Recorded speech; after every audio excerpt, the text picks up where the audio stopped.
నా పేరు డాక్టర్ రామ్ గోపాల్. నేను హైదరాబాద్లో దిల్సుఖ్ నగర్లో మెట్రో పిల్లర్ నెంబర్ 1552 మీ సేవా రోడ్ మంజుసుధ హాస్పిటల్లో ప్రతిరోజు పొద్దున 10 నుంచి మధ్యాహ్నం 2 వరకు పనిచేస్తాను. మిత్రులు భావప్రాప్తి గురించి చెప్పమని అడుగుతున్నారు. భావప్రాప్తించినా భావప్రాప్తి ఉండకపోవచ్చు. భావ అంటే మీకు అందరికీ తెలుసు, భావ మరదళ్ళు. సో భావప్రాప్తి అంటే ఇక చాలు అని అనిపించడం. ఫర్ ఎగ్జాంపుల్ ఒక చిన్న ఎగ్జాంపుల్ చెప్తాను. మీకు ఒక భోజనం చేస్తున్నప్పుడు వడ్డించి, ఇప్పుడైతే మనం బఫేలో ఎవరికి ఎంత ఇష్టమైతే అంత పెట్టుకొని తింటాము. అలా కాకుండా వడ్డించి మనకు పక్కన కూర్చొని తినమని మన మీద ప్రెషర్ పెట్టి మనం రిక్వెస్ట్ చేస్తున్నారు అనుకోండి, మొహమాట పెడుతున్నారు అనుకోండి, అప్పుడు కొంచెం తింటాం. ఇంకా ఎక్కువ మొహమాట పెడితే మనం తినలేని పరిస్థితి ఉన్నప్పుడు 2 చేతులు ఎత్తేసి, అమ్మ నేను ఇంతకన్నా ఎక్కువ తినలేను, నా పొట్ట పగిలిపోతుంది, నమస్కారం అని చాలు అని అంటాం. ఈ మనిషికి భోజనం చాలు అని అనిపించడానికి సిమిలర్గా శృంగారంలో కూడా ఇక నాకు చాలు అని పార్ట్నర్కి అనిపించడాన్ని భావప్రాప్తి అంటారు. ఈ భావప్రాప్తి ఎవడి వాడికన్నా కూడా పార్ట్నర్ చెప్పగలగాలి.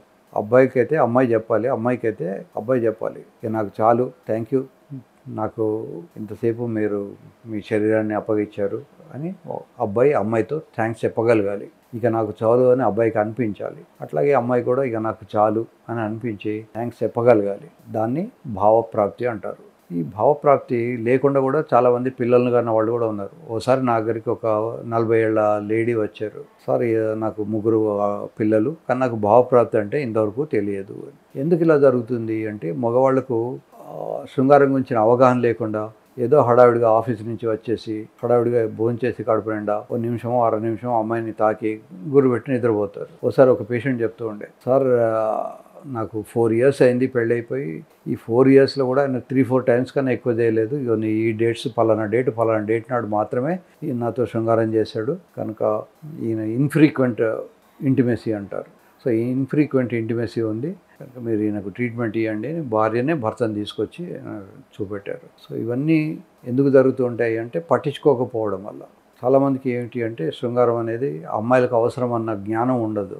వీడికి ఏదో అవసరం కనుక వీడేదో 1 నిమిషం చేసేసుకొని నిద్రపోతా అనుకుంటాడు. ఒకసారి ఒక పేషెంట్ చెప్తుండే, సార్ మా ఆయన నన్ను స్లీపింగ్ పిల్గా వాడుకుంటున్నాడు అని. అమ్మ కొంచెం విపులంగా చెప్పుతలే, నాకు అలా అంటే పూర్తి అర్థం కాలేదు అంటే, సార్ ఆయన 10:30-11 గంటలకు ఆఫీస్ నుంచి వస్తాడు, హడావిడిగా తింటాడు, కనీసం కాళ్ళు చేతులు ముఖం కూడా కడుక్కోడు, ఆ చెమట వాసనతోనే వచ్చి నా పక్కన పడుకుంటాడు, పడుకొని నన్ను టచ్ చేస్తాడు, ఇంతలో గురు పెట్టి నిద్రపోతాడు, నాకు రాత్రి అంతా మెలకువగానే ఉంటుంది. అతనికేమో నేను ఒక స్లీపింగ్ పిల్ లాగా నన్ను టచ్ చేయగానే ఆయన నిద్రపోతాడు, కానీ నాకు రాత్రి అంతా ఆలోచనలు ఉంటాయి, నాకు అసలు శృంగారంలో ఆలోచనల వల్ల నిద్ర పట్టట్లేదు, మళ్ళీ డే టైంలో నేను పడుకోవాల్సి వస్తున్నది, నైట్ టైంలో అంతా మెలకువ ఉండాల్సి వస్తున్నది. This is what going on since last several years అని చెప్తాను. అటువంటి వాళ్ళకు నేను అడ్వైజ్ చేసేది ఏంటంటే, కనీసం క్యాలెండర్ సెక్స్ ఒక ఫిక్స్డ్ డే పెట్టుకోండి. వారానికి 2 రోజులు, బుధవారం శనివారం ఇట్లా ఏదో ఒక రోజు పెట్టేసుకొని, ఆ రోజు ఇష్టం ఉన్నా లేకున్నా, ప్రాబ్లం ఉన్నా లేకున్నా కంపల్సరీ శృంగారం చేద్దాము అనే ఆలోచనలో ఉండండి. కనీసం అట్లయినా కూడా ఫ్రీక్వెంట్గా శృంగారం అయ్యే అవకాశం ఉంటుంది. శృంగారానికి వెళ్లే ముందు చక్కగా స్నానం చేయండి, వెంట్రుకలు ఉంటే తీసేసుకోండి.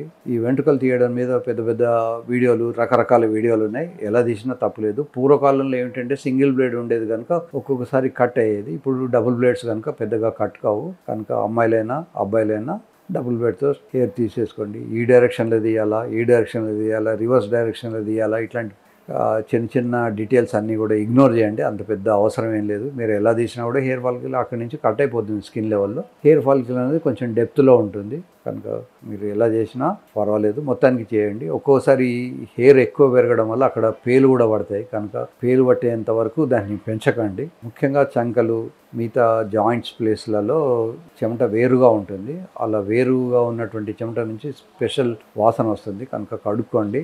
సెన్స్ కానీ ఎనీ బాడీ ఓడర్కు కానీ అవసరమైనవి వాడుకోండి. తర్వాత నోట్లో చక్కగా బ్రష్ చేసుకొని వెళ్ళండి. భోంచేసినంత మాత్రాన మళ్ళీ బ్రష్ చేసుకోవాల్సిన అవసరం లేదు. ఓన్లీ పొద్దున్నే బ్రష్ చేద్దాం అనుకునే వాళ్ళు చాలామంది ఉంటారు, కానీ బెడ్రూమ్లోకి వెళ్ళే ముందు కంపల్సరీ బ్రష్ చేసుకున్న తర్వాతనే ఇంకో వ్యక్తి దగ్గరికి వెళ్ళండి. ఈ స్మెల్ అనేది చాలా డేంజరస్.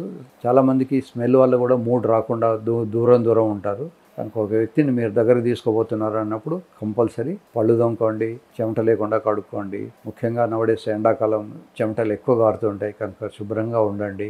శృంగారంలో పాల్గొనండి, ఫ్రీక్వెంట్గా పాల్గొనండి. సర్వే జనా సుఖినో భవంతు.